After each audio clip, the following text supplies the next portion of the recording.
Imagine waking up one morning and being told that your neighbor, someone you have lived with for years, is now your enemy. Within just 100 days, over 800,000 people were slaughtered. Not in a world war, not in ancient history, but in 1994. This is the story of the Rwandan Genocide, one of the darkest chapters in modern African history. To understand what happened, we must go back decades earlier. Rwanda is a small country in East Africa with three main groups: the Hutu majority, the Tutsi minority, and the TWA. Before colonial rule, these groups lived together, shared language, culture, and even intermarried. But when Belgium colonized Rwanda in the early 1900s, they introduced ethnic identity cards. They favored the Tutsis in education and leadership, creating division and resentment among the Hutus. Over time, hatred grew. After independence in 1962, power shifted to Hutu leaders. Tensions intensified.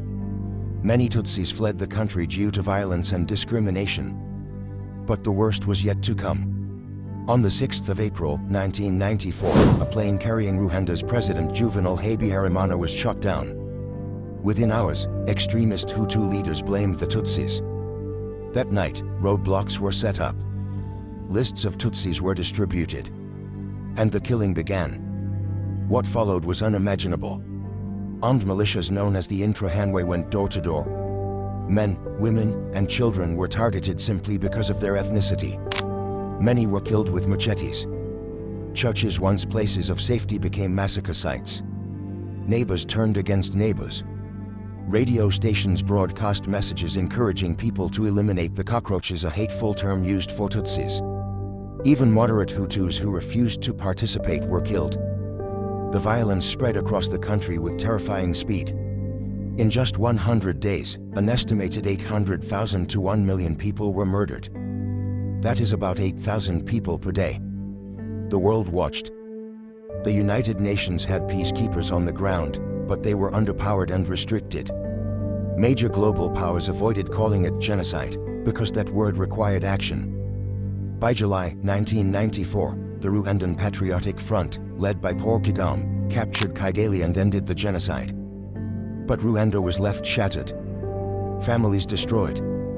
Communities erased. A nation traumatized. After the genocide, Rwanda faced the difficult task of rebuilding. Community-based courts called Gakaka were established to try thousands of perpetrators.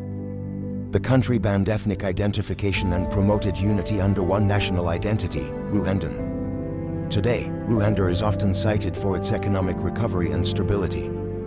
But the scars remain.